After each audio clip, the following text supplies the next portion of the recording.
लवकुश कांड।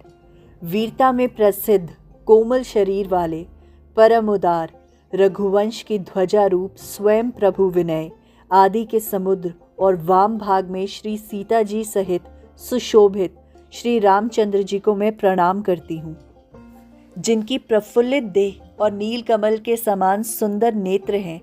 चंद्रमा जिनके मुखार बिंद की कांति से द्वेष मानता है, जिनके कोमल अंगों की छवि शिरस के पुष्प के समान है तथा जो अश्वमेघ करने में श्रेष्ठ हैं, ऐसे रामचंद्र जी को मैं नमस्कार करती हूँ।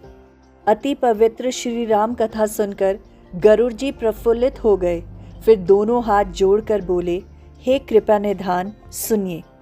हे नाथ, मेरा हृदय देव नदी गंगा जी के समान पवित्र हो गया। हे स्वामी, आपके चरण कमलों का स्नेह मुझसे जन्म जन्मांतर तक न छूटे। प्रभु के संपूर्ण गुण समूह सुनकर मेरे मनोरथ पूर्ण हो गए। हे काग श्रेष्ठ, आपकी कृपा से मेरे हृदय में अब प्रभु के गुणों की कथा बसी है। मेरे मन में संतोष है, परंतु हृदय में आघात। जैसे सब नदियों के मिलने से भी समुद्र नहीं भरता, पशु पक्षी सथावर जंगम और चराचर जीव जिनका वर्णन नहीं हो सकता, मनुष्य सुखधाम अयोध्या में वास करते थे, उनको श्री राम जी सादर साथ लेकर अयोध्या को छोड़कर सदैव स्वर्गलोक को गए सो हुए नाथ, यह मुझे बड़ा भारी संदेह है। हे नाथ, मैं आपको पिता के समान जानकर ढिठाई करते कहती हूँ कि अब आप मुझे यह पवित्र कथा सुनाइए, जैसे कि कृपालु पृथ्वीपति श्री राम जी ने अश्वमेघ यज्ञ किया। ऐसा कहकर गरुड़ जी का कंठ गदगद और शरीर पुलकित हो गया। यह सुनकर धैर्यवान काकभूषणी जी खुश होकर बोले, हे गरुड़ जी, श्री राम जी की कृपा से आपके हृदय में संशय शोक मोह भ्रम कुछ भी नहीं है। आप बारंबार धन्य हैं। आपने मेरे ऊपर बड़ी कृपा की। हे नाथ, आपके रसीले व मीठे वचन मुझे बहुत प्रिय लगते हैं। आपके हृदय की प्रीति देखकर बहुत से अमंगल नाश हो जाते हैं। अब आप अवध नरेश श्री राम जी के गूढ़ एवं अनुपम चरित्र सुनाइए। वे अजन्मा अद्वैत अविनाशी हैं और कलयुग के पाप तथा भव बंधन से रहित हैं। हे गरुड़ जी, श्री राम जी ने 11,000 वर्ष रहकर जो चरित्र किया, यह सबके उपकार के लिए विस्तार पूर्वक कहता हूँ, वो सुनिए। ब्रह्मा जी के वचनों को मानकर करुणा सागर प्रभु विराजमान रहे। युगल जोड़ी की शोभा देखकर करोड़ों कामदेव लज्जित होते हैं। श्री राम जी एक समय छोटे भाई मंत्री प्रजा आदि को बुलाकर बड़े आदर से गुरु जी के घर आए, मगर मास में सूर्य पर्व जानकर सबने गुरु जी से विदा मांगकर चरणों में सर झुकाया। काशी क्षेत्र को धार्मिक जानकर सब अनेक सवारियां सजाकर चले। चतुरंगनी सेना साथ में लेकर श्री रघुनाथ ने गमन किया। बीच में ठहरकर काशी आए और सबने पुरी को प्रणाम किया। आकर गंगा जी को प्रणाम किया और बहुत सुख पाकर प्रसन्न हुए।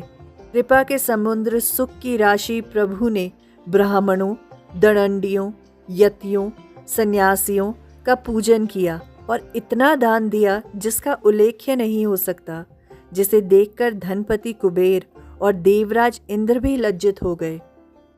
इस प्रकार प्रभु ने वहाँ बहुत दिन रहकर मुनियों को सुखी किया। फिर करुणा सागर प्रभु प्रसन्न हो अपने नगर को आए। अयोध्या में नित्य नए आनंद होते हैं और महाराज नित्य दान देते हैं। हे पक्षीराज, लोग जहाँ तहाँ वेद पुराण सुनते हैं, कोई दूसरा धर्म नहीं जानते। लोग प्रभु की कृपा देखकर बड़े ही प्रसन्न हैं। फिर उदार श्री राम जी ऐसा विचार कर सोच के वश में हो गए कि मुझे यहाँ केवल कुछ और वर्ष ही रहना है, अतः एक अश्वमेघ यज्ञ करूं, जिसे गाकर संसारी मनुष्य भव सागर को तर जाएं। फिर तुरंत अपने धाम को जाऊं और ब्रह्मा जी के वचन को कोई चूक ना करूं। प्रातःकाल ही सप्रेम गुरु जी के घर जाकर उनकी आज्ञा से नीति सहित सुंदर यज्ञ करूंगा। कृपा सिंधु धीर बुद्धि प्रभु ने हृदय में ऐसा विचार करके अनेक अनोखे चरित्र किए, जो शोक और भव भय को दूर करने वाले हैं। राम राज्य के होने से पृथ्वी का सब पाप दूर हो गया। मुनिजन प्रीति और प्रेम के साथ निर्जन वन में निर्भय हो विचरण करने लगे। पक्षीराज पृथ्वी और वन शोभामान्य थे। पशु और पक्षी एक साथ विहार करते थे। राम राज्य में बैर तो सुनाई भी नहीं देता था, सब प्रेम से रहते थे। अनेक ग्रंथ व स्मृतियों के समुदाय भी श्री राम जी की प्रभुता नहीं गा सकते। सरस्वती, ब्रह्मा, महादेव और करोड़ों शेषनाग तथा संसार में जहाँ तक कवि व पंडित हैं, वे सब मिलकर भी राम राज्य के गुण वर्णन नहीं कर सकते।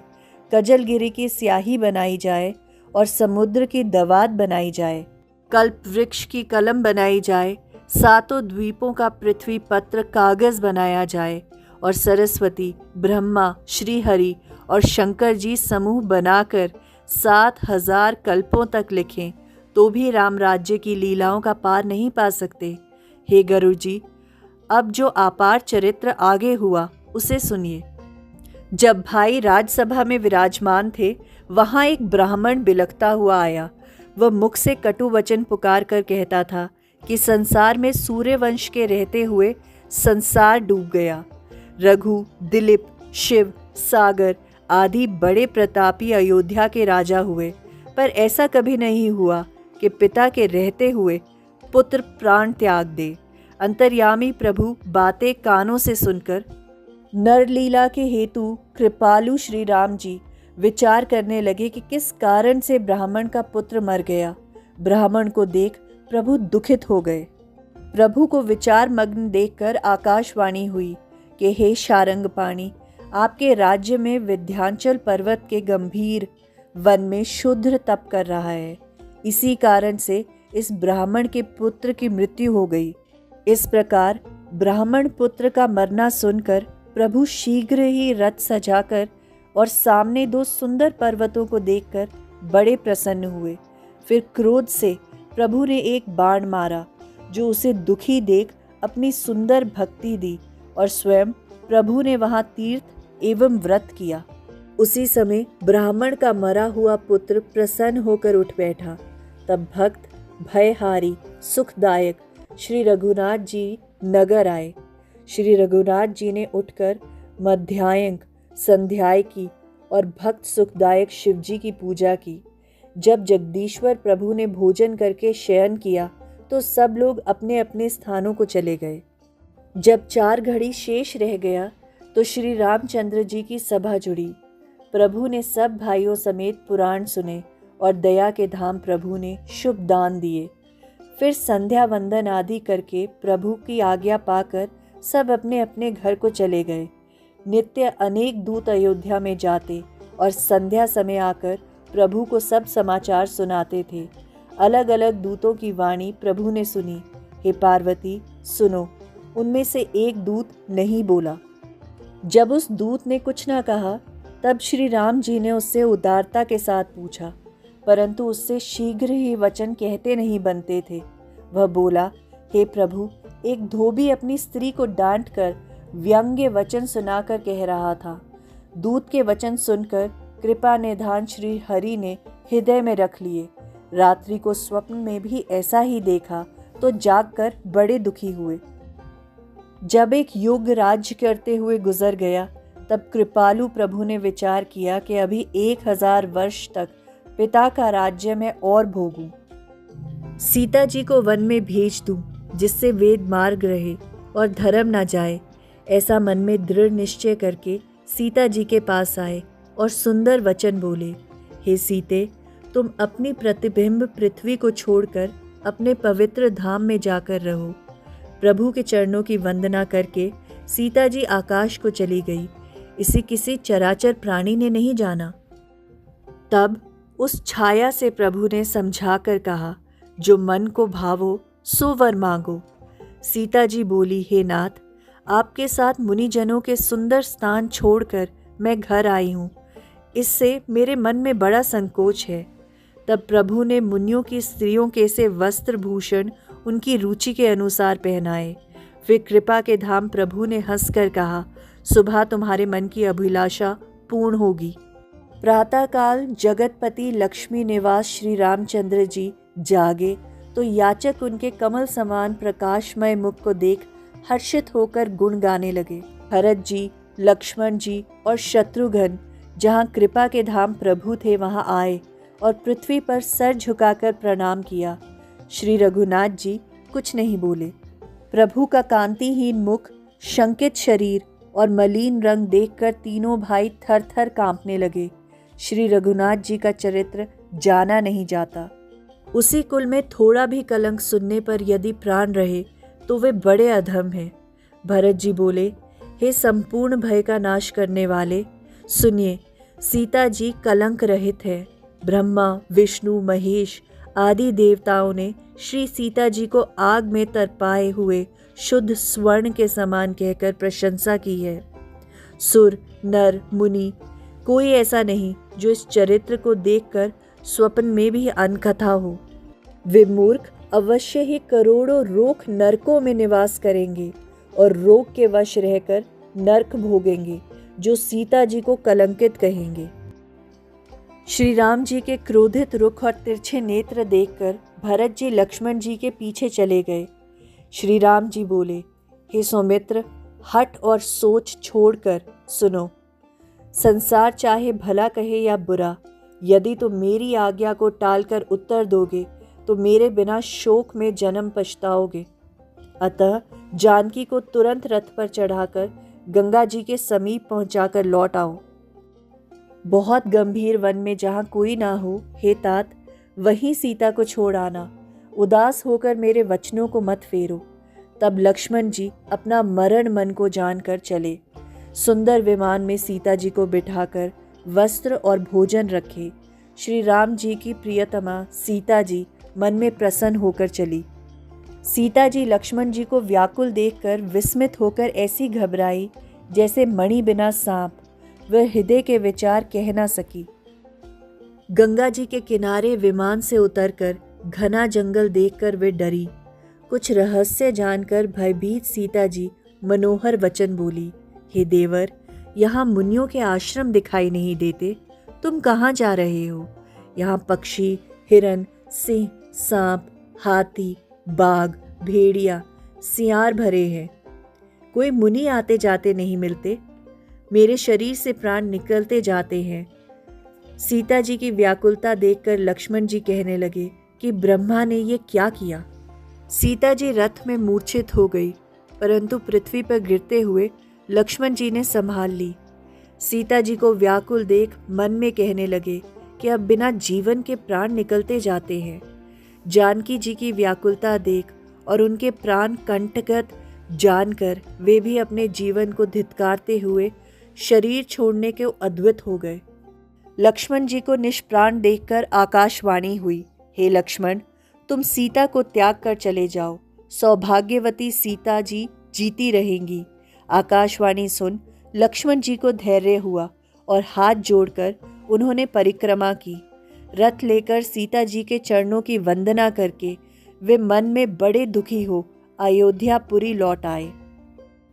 सीता जी ने मूर्छा से जगकर चारों ओर देखा, परंतु उनको कहीं रथ, घोड़े और लक्ष्मण जी न दिख पड़े। वे बोली, मेरे प्राणों ने पहले भी दुख सहा है, अतः वे अब भी नहीं निकलना चाहते। सीता जी वन में बहुत विलाप कर रही थी। इतने ही में वाल्मीकि मुनि घूमते हुए उधर आ निकले। सीता जी ने वाल्मीकि मुनि को पहचान कर अपना वन आने का सब हाल वर्णन किया। हे मुनि, मैं राजा जनक की पुत्री और श्री राम जी की पत्नी हूँ। ये जगत जानता है। मैं अपने त्यागे जाने का कारण कुछ नहीं जानती। ब्रह्मा की गति बड़ी प्रबल है। देवर लक्ष्मण मुझे यहाँ पहुँचा गए, परंतु हे मुनिवर, मैं इसका कारण कुछ नहीं जानती। तब वाल्मीकि जी बोले, हे पुत्री, सुनो, तुम्हारे पिता मिथिलापति जनक मेरे प्रथम शिष्य हैं। हे सूर्य कुमारी, अब तुम चिंता ना करो।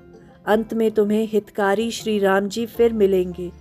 आदर सहित सीता जी को पर्णकुटी में ले आए और स्वयं स्नान करके सब स्थिति सुनी। मुनि ने बहुत भांति से धैर्य दिया। तब सीता जी ने गंगा जी में स्नान कर फिर श्री रामचंद्र जी का स्मरण कर उनकी मूर्ति हृदय में धारण की।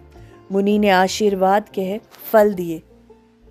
मुनि अनेक कथाएं कहते और सीता जी के साथ पक्षीगण सुनते। मन में बहुत से ज्ञान धारण करते हुए लक्ष्मण अयोध्या आ गए। लक्ष्मण जी सीता जी को त्याग कर आए और व्याकुल होकर अपने भवन में गए। वे माता से सीता जी के दारुण दुख को देने का सारा हाल रो रो कर कहने लगे। सुनकर माता मूर्छित हो गई। जैसे मणि के बिना सर्प व्याकुल हो जाता है, सब रो रो कर कहती है कि इस दारुण दुख को कौन सह सकता है। शोक सुनकर राम जी लक्ष्मण जी सहित अपने भवन में गए और अपने ज्ञान से माताओं को समझाया। तब उनके हृदय पट खुल गए। जो जो वरदान माताओं ने चाहे वही वही करुणा सागर ने उनको दिए। तब उन्होंने योग अग्नि से शुद्ध करके अपने अपने शरीरों को त्याग दिया। योगाग्नि से शरीर को भस्म कर सब पति के धाम को गई। तब श्री राम जी, भरत, लक्ष्मण और शत्रुघ्न भी शोक में मग्न हो गए। श्री राम से विधि पूर्वक वेद के अनुकूल कर्म गुरु ने आदर करवाए, अनेक प्रकार से दान दिया। ऐसे कवि जगत में कौन है जो उसका वर्णन कर सकते हैं। एक बार सुखदाई श्री राम जी गुरु के घर मंत्री और छोटे भाइयों के साथ गए। पृथ्वी पर मस्तक झुकाकर प्रणाम किया, श्रेष्ठ आशीर्वाद पाकर बैठ गए। वे बोले, आपकी कृपा से मैंने अनेकों एक उत्तम यज्ञ किए हैं, परंतु हे नाथ, सारे पुरवासियों के हृदय में एक अश्वमेघ यज्ञ देखने की इच्छा है। हे नाथ, आप यदि आज्ञा दे तो मैं आपके चरणों में मस्तक झुकाकर करूं।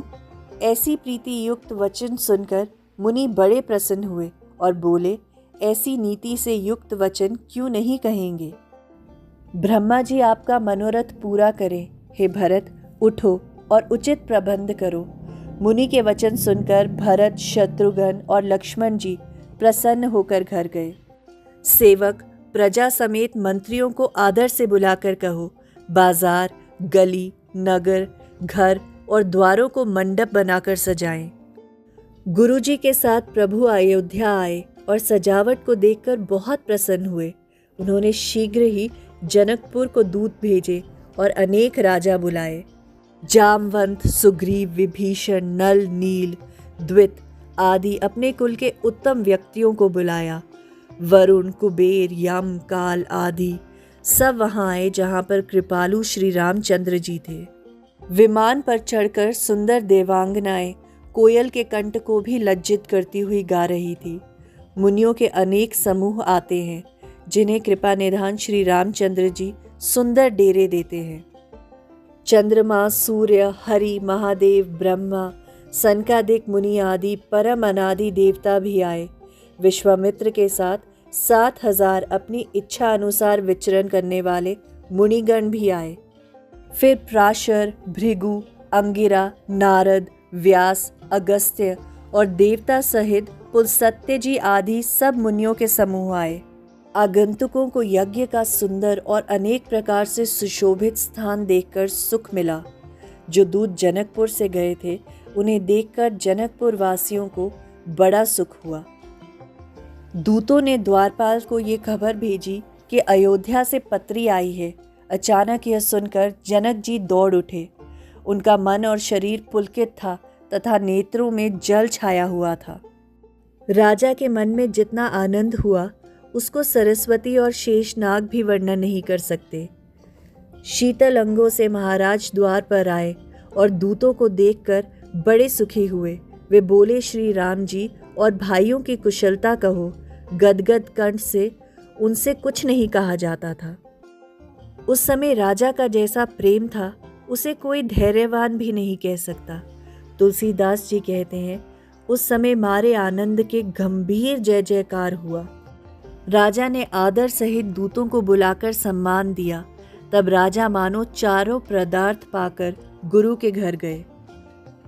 राजा जनक की सारी कथा सुनाई।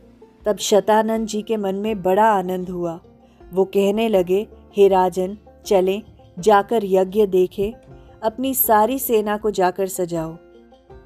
प्रार्थना करके राजा राजमहल में आए और आदर सहित सेवकों को बुलाकर कहा, चतुरंगनी सेना सजाओ। सबको समझाकर वो गए। वे पत्रिका के साथ अनंतपुर आए और उसे पढ़कर सबको सुनाया। मारे आनंद के सारे रनिवास ने ब्राह्मण को बुलाया, बहुत सारा दान दिया।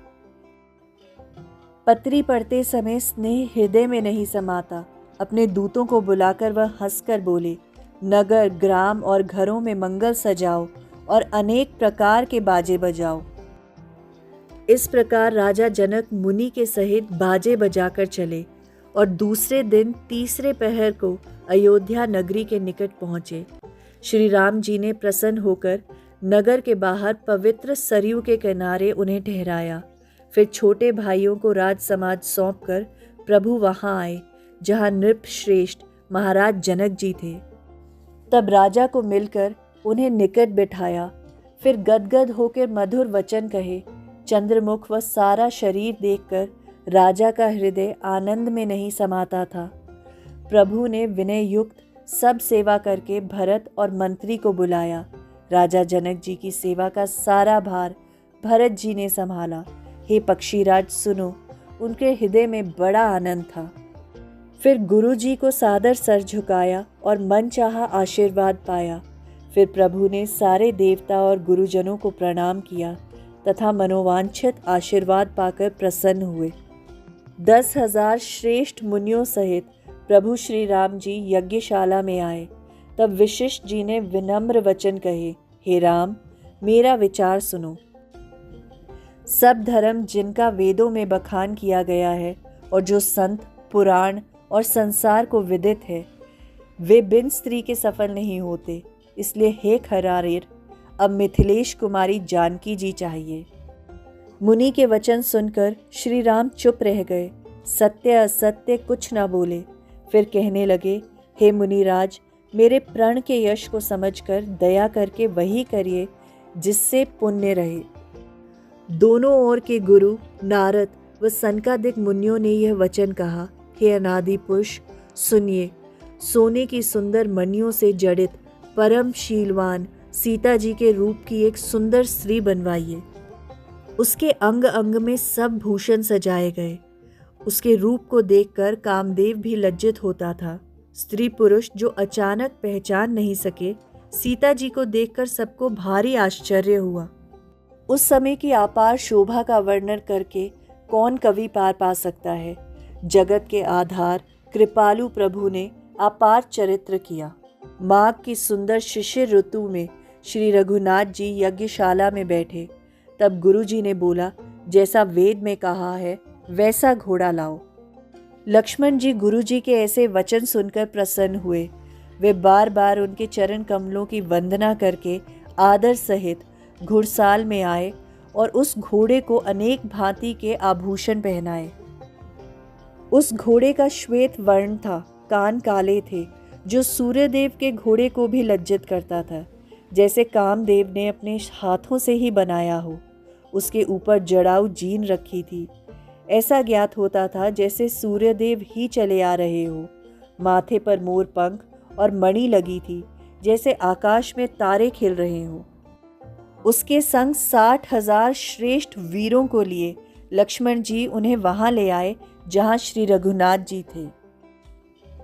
प्रभु ने विश्व विजय के निमित्त घोड़े का पूजन किया और जो कुछ विश्वामित्र ने कहा वही किया। अनेक भांति से बहुत सा दान दिया व उनका अभिषेक करके एक पत्र लिखा। कौशलपुर में एक वीर शत्रु दल का नाश करने वाला है, जिससे इंद्र भी डरते हैं। जिसमें बल हो वो घोड़े को पकड़ बांधे, नहीं तो दंड दे अथवा प्राण लेकर वन में भाग जाए। ऐसा लिखकर घोड़े के सर पर उसे संभाल कर बांध दिया। यह सुनकर बहुत से मुनि वहां आए। भृगु आदि सब मुनि वहां आए जहां रघुकुल के सूर्य श्री रघुनाथ जी थे। तब मुनियों ने लवणासुर की सब कथा कही, जिसने मुनियों को भारी दुख दिया था। मुनियों के ऐसे वचन सुनकर श्री राम जी की आंखों में पानी भर आया। फिर उन्होंने तरकश मंगवाया। एक कराल और अमोघ बाण निकालकर शत्रुघ्न जी को दिया और कहा, मेरा मंत्र पढ़कर इसको मारकर सब राजाओं को जीतो। फिर श्री रामचंद्र जी ने विभीषण को बुलाया।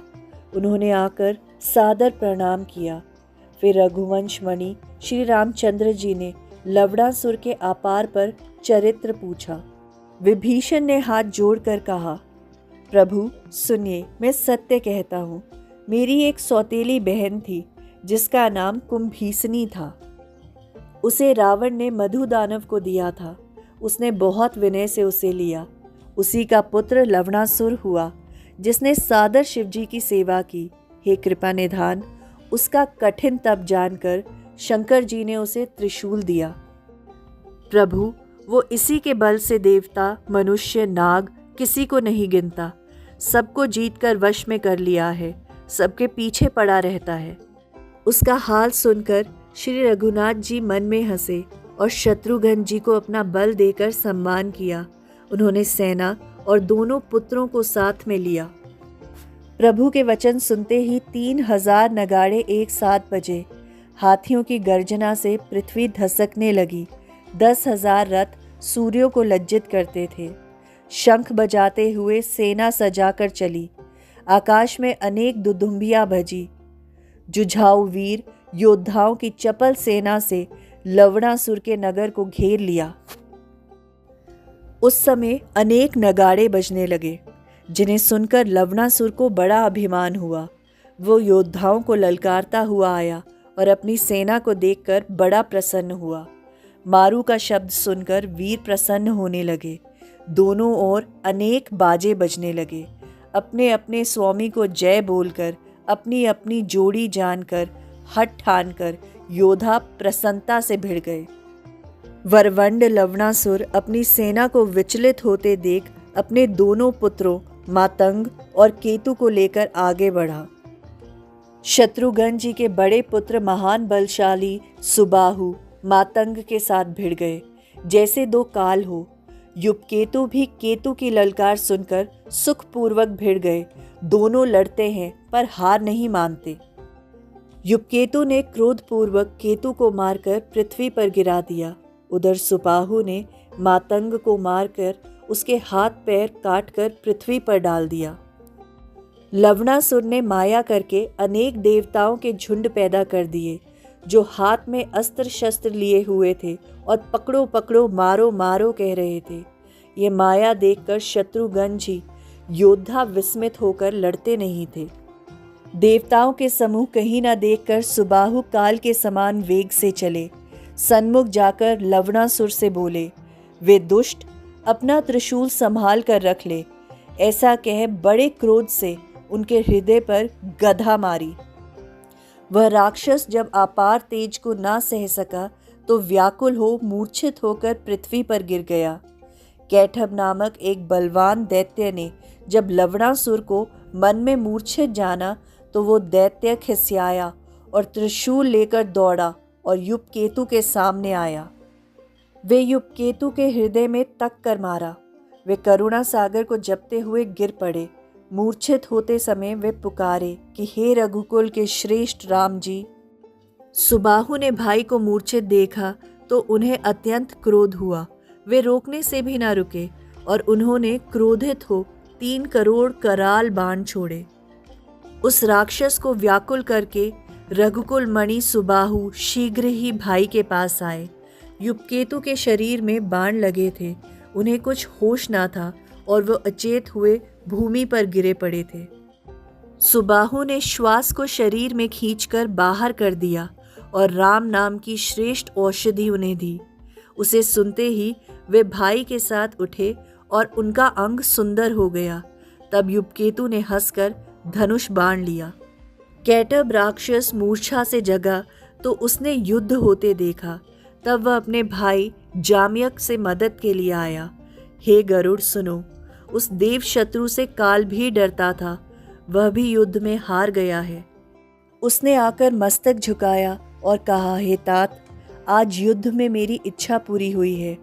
रावण के शत्रु श्री राम जी के छोटे भाई शत्रुघ्न जी के पुत्र बल और शील का निधान है।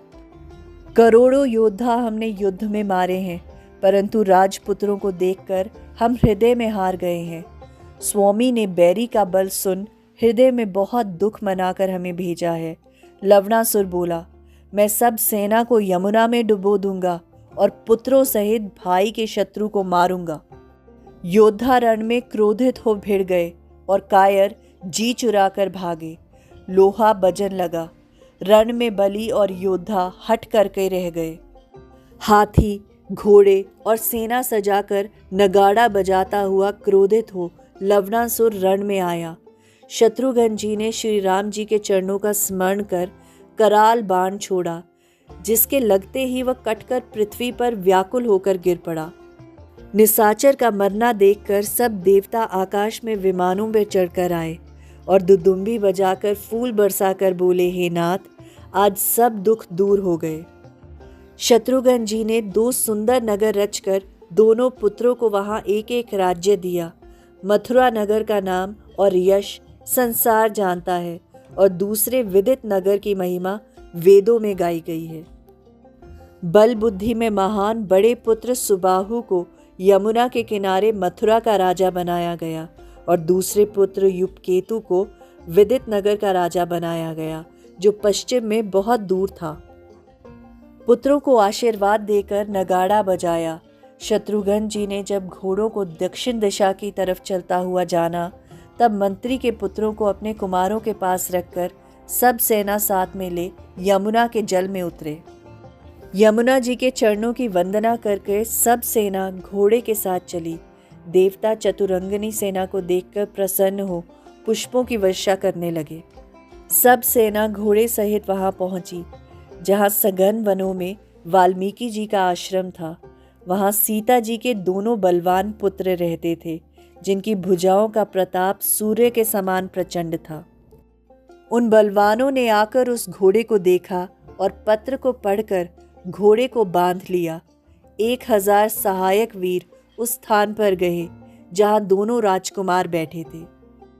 घोड़े को पेड़ के तले बंधा देखकर बालक जानकर सबने क्रोध रोक लिया। वे बोले, हे बालकों, तुम घोड़े को हमें देकर घर जाओ। तुम्हारे माता पिता धन्य हैं जिन्होंने तुम्हें पैदा किया। बालक बोले, हे भाई, युद्ध में जाकर क्षत्रिय कुल में कलंक लगाकर भीख मांगते हो। लवकुश बोले, क्षत्रिय कुल में कलंक ना लगाओ, वीर युद्ध में ही शोभा पाते हैं। यदि तुम बलहीन हो तो घोड़े को छोड़ दो और अपने घर लौट जाओ। ऐसे तीव्र वचन सुनकर योद्धा उन्हें बालक जानकर भी दौड़ पड़े। तब लव ने एक बाण छोड़कर उन सबके शरीर झरझर कर दिए। तब शत्रुघ्न जी बोले, हे हंस के समान मुनि बालकों, अपना क्रोध त्याग कर घोड़ा लौटा दो, तो प्रभु तुम्हारी पूजा करके तुम्हारा जन्म सफल करेंगे। ये सुनकर उन दोनों ने कहा, हे राजन, आपका नाम क्या है? आप किस नगर में रहते हो? अपनी सेना के लिए जंगल में क्यों फिरते हो? हे तात, आपने ये घोड़ा क्यों छोड़ा है और इस पत्र में क्या लिखा है?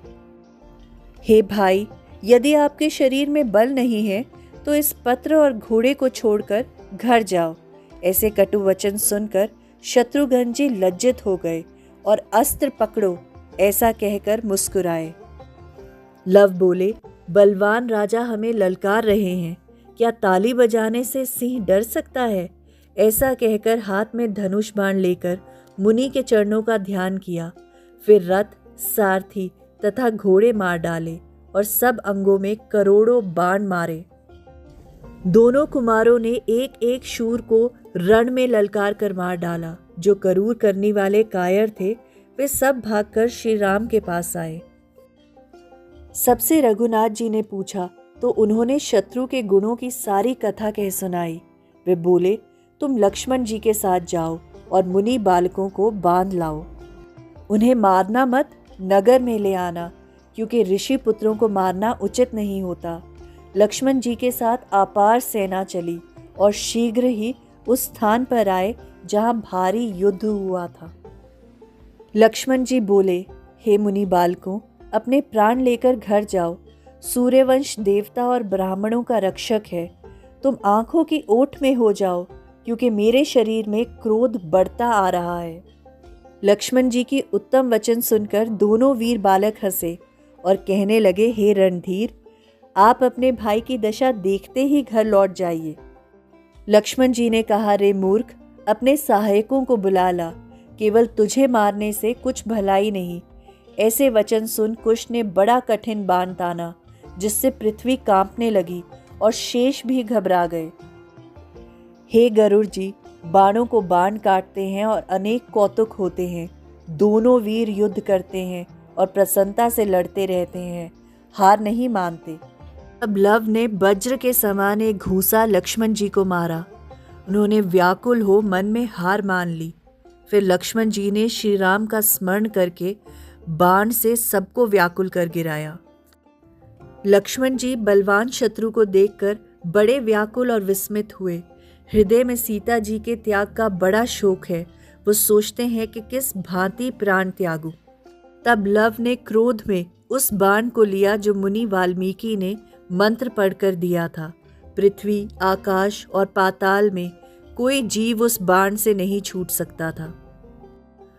कुश ने बाण को ताना और लक्ष्मण जी के हृदय में मारा। वे मूर्छित होकर पृथ्वी पर गिर पड़े। उन्हें कुछ सुध न रही। तब सारी सेना भाग गई और अयोध्या में जाकर पुकार की। उन्होंने युद्ध का ये सारा हाल कहा। जिस तरह से वीर लक्ष्मण जी भूमि पर गिरे थे, वह बोले, हे नाथ, जिस प्रकार उन्होंने सारी सेना को मारा वह सब अपनी आंखों से देखा है। तब भरत जी ने हाथ जोड़कर बहुत दुखी होकर कहा, ये सीता जी को त्यागे जाने का फल ब्रह्मा जी ने दिया है। तब श्री राम जी बोले, हे भाई, क्या तुम्हारा हृदय युद्ध से हार गया है? हाथी, घोड़े और रथ आदि सजाओ। तुम यज्ञ के समीप रहो, मैं जाकर देखता हूँ। ये बालक रावण के समान दुखदाई हैं। ऐसे तीखे वचन सुनकर भरत जी लज्जित हो गए। तब श्री रघुनाथ जी ने बहुत भांति से उनका सम्मान किया और कहा, पहले सब सखा हनुमान, अंगद आदि को बुलाओ। जामवंत, सुग्रीव, विभीषण, विद्वत, मयंद और नील जो कुल के विभूषण हैं, उन्हें साथ लेकर शत्रुओं को मारकर अथवा रण से भगाकर हे तात उन दोनों भाइयों को साथ ले आऊंगा। उस समय सीता जी के दोनों बलवान पुत्र आ गए, जिन्हें देखकर रीछ और वानर डर गए। तब हनुमान जी वहां आए। दोनों भाइयों ने कठिन युद्ध करके वानरों को युद्ध में जीत लिया। फिर भरत जी ब्रह्मा जी को विपरीत जानकर रणभूमि में आए। सब भालू बंदर व्याकुल है, बाणों से दुख पा रहे हैं। उन्होंने जामवंत, सुग्रीव, अंगद, हनुमान आदि सहायक वानरों को बुलाया और कहा, तुम सब मिलकर विभीषण के साथ जाओ और उन दोनों बालकों को पकड़ कर लेके आओ। रीछ, वानर आकर एकत्रित हो गए। उन्होंने प्रभु श्री राम जी की महिमा को कुछ नहीं जाना। कुछ बोले, अंगद, सुनो, तुम्हारा बल संसार में विदित है। पिता का वध कराकर, माता को दूसरे के घर रखकर, लज्जा को दूर कर कर तुम आए हो। उसका फल आज युद्ध में लो और सारे कलंक को दूर करो। ये सुनकर अंगद के हृदय में बड़ा क्रोध छा गया और वो एक पहाड़ लेकर दौड़े। विशाल पर्वत को आते देखकर कुश ने उसे बाण से काटकर तिल समान कर दिया। जैसा अंगद को अपार अभिमान था, वैसा ही प्रभु ने फल दिया।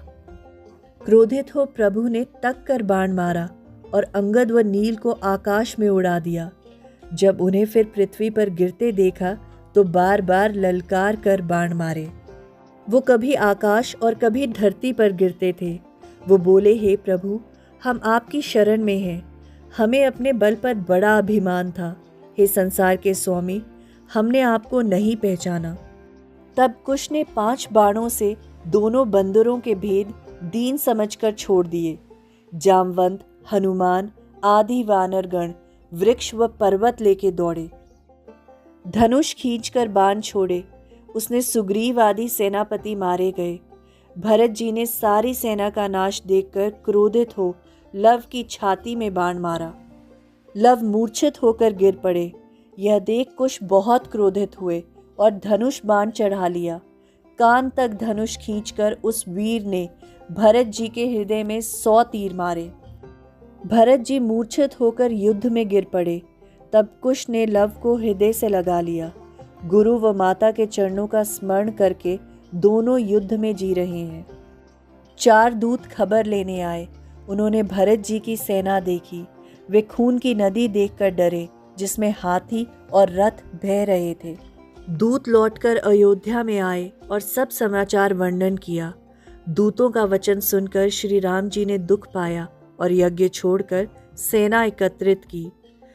उदार श्री राम जी कोप करके चले और जहां सेना मरी पड़ी थी वहां आए।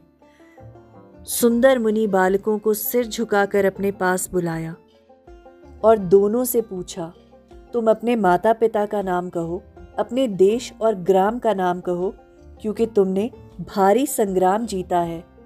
वे बोले, शस्त्र पकड़ो, बहुत कहानी ना कहो, स्वर्ग में जाकर जान लेना।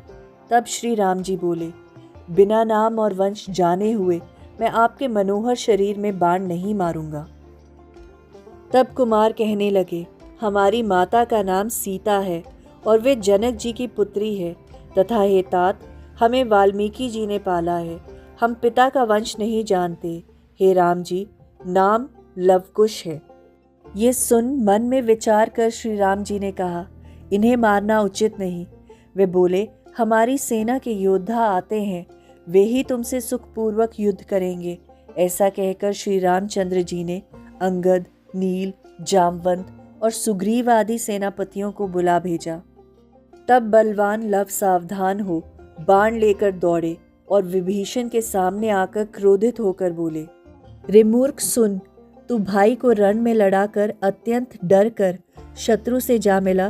तेरा बड़ा भाई पिता के समान पूज्य था, उसकी स्त्री को बरजोरी अपने घर में रख लिया। रे पापी, तूने कितनी बार उसे माता कहकर पुकारा होगा, उसी को तूने स्त्री बनाया। क्या यही तेरा धर्म है? अधर्म अन्यायी समुद्र में जाकर डूब मर या गला काटकर मर जा। रणभूमि में मेरे सामने आकर गाल बजाते हुए तुझे लज्जा नहीं आती? मेरी आंखों के आगे से हट जा, नहीं तो तेरी मृत्यु निकट आ चुकी है। ये सुनकर विभीषण ने खिसियाकर हाथ में गदा ले ली। तब लव ने उसे बाणों से काटकर खंड खंड कर डाला। विभीषण ने गिरते समय क्रोध करके त्रिशूल फेंका, जो लव के शरीर में बिजली के समान घुस गया। फिर दोनों भाइयों ने त्रिशूल को निकालकर फिर दमक कर बाण मारे, जिससे जामवंत, सुग्रीव, नल, अंगद आदि विलाप करने लगे। जो वृक्ष, पर्वत, वानर लाकर डालते हैं, उन्हें वह बाणों से धूल के समान उड़ा देते हैं। उन्होंने अपने बाणों से वानरों को घायल कर दिया और जैसा जिसको उचित था वैसा ही फल दिया। लव ने हृदय में कसकर बाण मारे तो सुग्रीव 7 योजन पर जा गिरे। तब जामवंत क्रोध बढ़ाकर दौड़े तो कुश ने मल्लयुद्ध किया।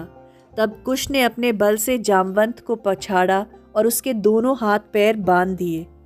फिर जाकर हनुमान जी को बांध लिया और घोड़े के निकट आकर रखा तथा लव को रखवाली के लिए छोड़कर आप श्री रघुनाथ जी के पास चले और देखा कि लक्ष्मीपति श्री राम जी रथ पर सो रहे हैं, तो कुछ लज्जित होकर लौट आए। वे सुंदर अस्त्र और वस्त्र विभूषण घोड़े पर रखकर हनुमान जी को साथ ले गए। हनुमान जी और जामवंत के साथ सुंदर वस्त्राभूषण व घोड़े को लेकर आए और सीता जी के पास आकर मस्तक झुकाया। दोनों पुत्रों ने भेंट भली भांति आगे रखी और दोनों वानरों को पहचान कर वो आभूषणों को देखकर सीता जी सहम गई। उसी समय मुनि वाल्मीकि भी घबरा कर वहीं आए। तब सीता जी ने उठकर प्रार्थना की। हनुमान जी और जामवंत को बंधन खोलकर उन्हें बहुत प्रकार से समझाया और कहा, श्री राम जी, लक्ष्मण जी, भरत व शत्रुघ्न, इन सबको रण में सुला दिया है पुत्रों ने। हे पुत्र, तुमने कुल में ये कलंक का काम किया है और हाय, मुझे तो ब्रह्मा ने विधवा ही कर डाला। सब शोक त्याग कर चंदन और अगर लाओ, जिससे मैं अपने पति के साथ जल जाऊं। मुनि ने जानकी जी को धैर्य दिया और पुत्रों को साथ लेकर आदर के साथ चले। युद्ध में बालकों का चरित्र देखकर मुनि प्रसन्न हुए। श्री राम जी का रथ घोड़े को पहचान कर प्रभु के चरणों में गिरे और बोले, हे कौशल्यनाथ, उठ बैठिए, आपके दुखी पुत्र आगे खड़े हैं। फिर मुनि की कोमल वाणी सुनकर भयहारी रघुनाथ जी जगे।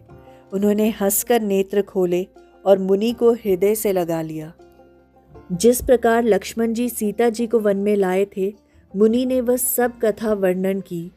फिर वाल्मीकि जी ने शिव जी, ब्रह्मा जी एवं सूर्य को साक्षी करके लव कुश की सारी कथा वर्णन की। तब श्री राम जी ने दोनों पुत्रों को हृदय से लगाकर मिले। देवताओं ने अमृत बरसाकर सारी सेना ठीक की।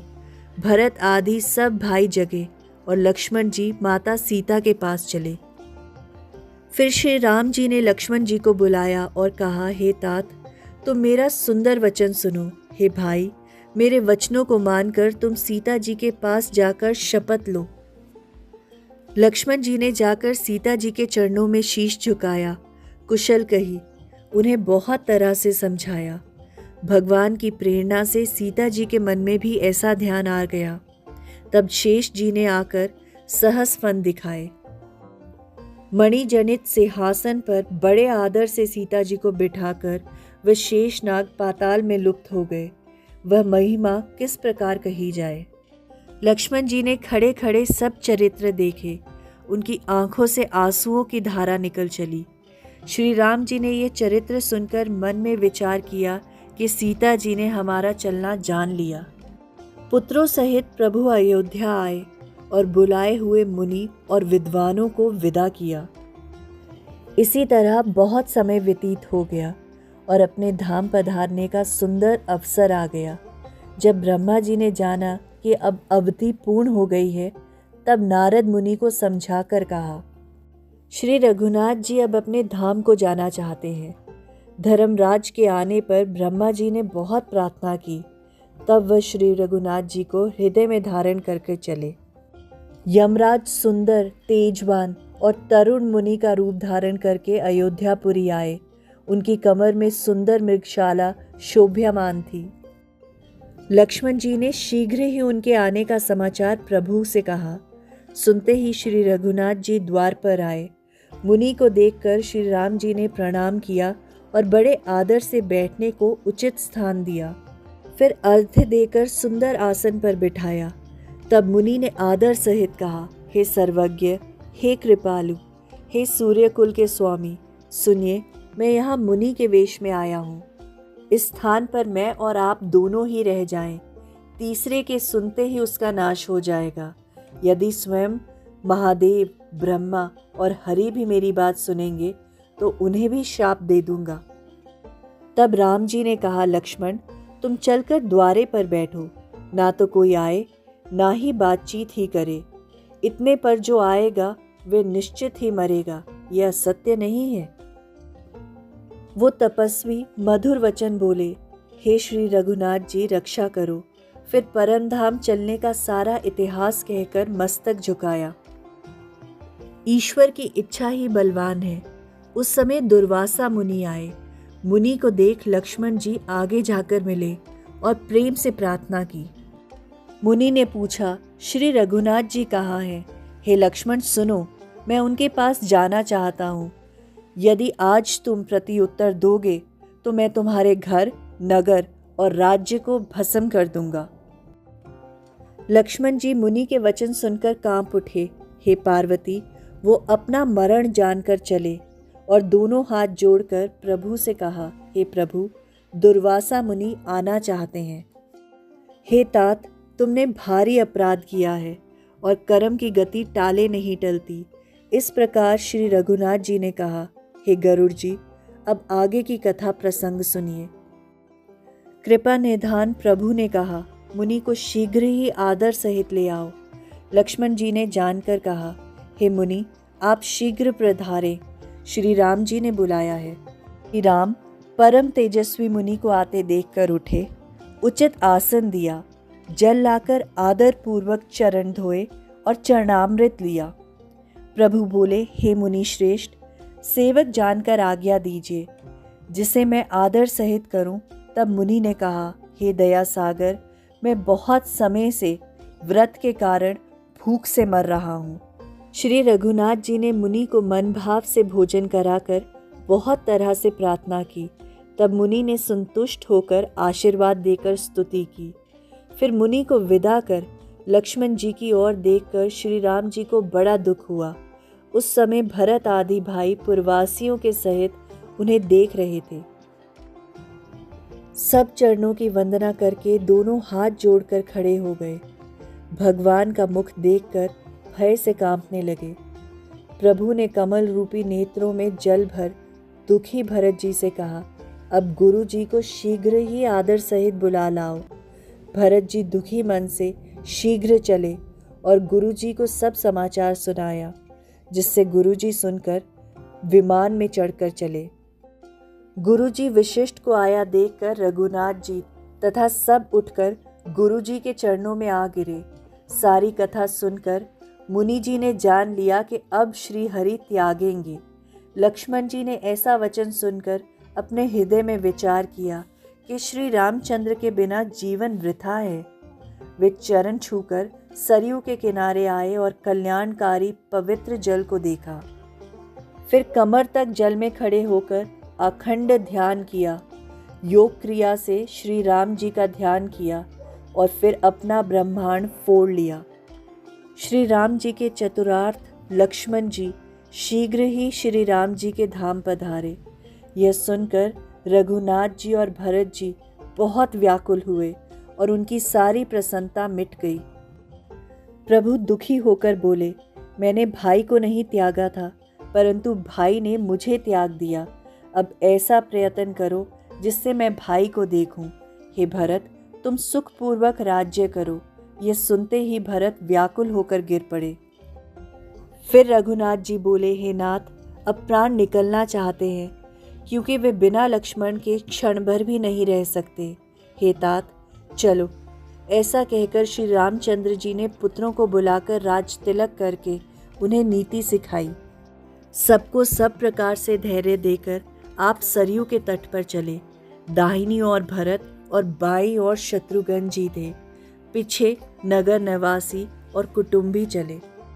विमानों में चढ़कर श्री राम जी के धाम को जाने लगे तो सबने अपने ऐश्वर्य से इंद्र को भी लज्जित कर दिया।